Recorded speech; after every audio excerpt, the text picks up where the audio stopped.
2, 1. Salut, salut!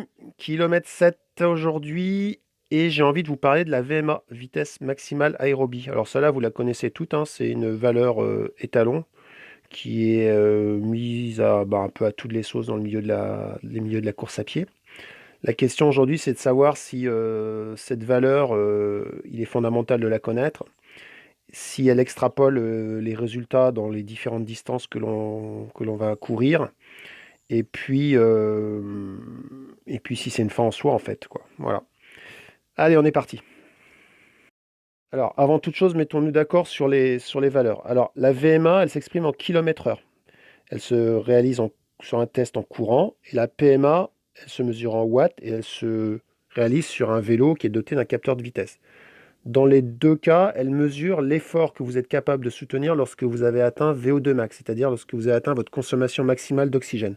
Alors pour ça, il y a deux types de tests. Il y a les tests par palier, style léger bouché ou Vameval, où vous allez augmenter toutes les minutes votre vitesse ou votre puissance. Par exemple, un Vameval, vous augmentez tous les minutes votre vitesse de 0,5 km/h et on estimera votre VMA lorsque vous aurez fini le palier entier. Si par exemple vous décrochez au bout de 30 secondes à 18 km/h, le dernier palier validé c'est celui de 17,5, donc votre VMA ce sera 17,5 km/h. Le deuxième type d'effort, c'est les efforts max sur durée déterminée. Alors moi par exemple j'utilise le semi-cooper, c'est-à-dire essayer de parcourir le maximum de distance en 6 minutes. C'est assez facile à calculer, c'est assez facile à mettre en place. Et là, par exemple, vous avez fait 1750 mètres en 6 minutes.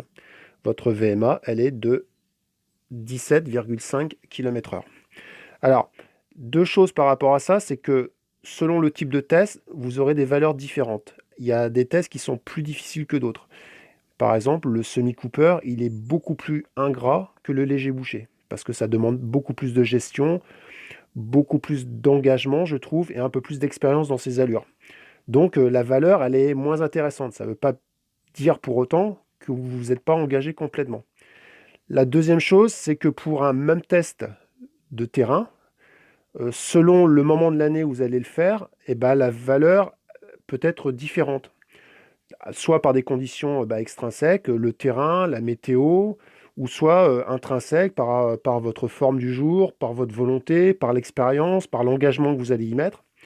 Donc, moi, j'ai envie de dire que passer de 15,5 à 15,7 de VMA ou passer de 17,5 à 17 à 18 km/h, ça n'a pas beaucoup de signification parce que c'est toujours en relation avec le terrain.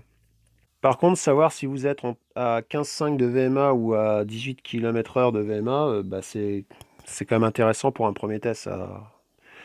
L'air de rien, ça vous classe dans un type de coureur et dans une partie du peloton, quoi qu'on y veuille, et malgré les efforts que vous allez faire à côté à l'entraînement. Donc, un premier test de VMA, c'est intéressant.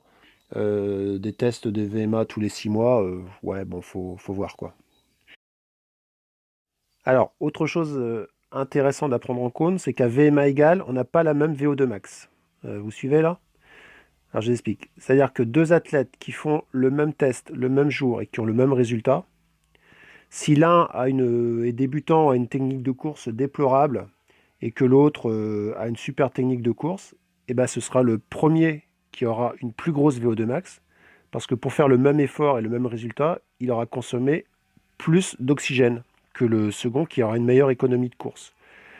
Donc, une fois dit ça, qu'est-ce que ça veut dire? Ça veut dire que le premier, lorsqu'il va juste améliorer sa technique de course, son économie de course, il va pouvoir aller plus vite pour la même VO2 max.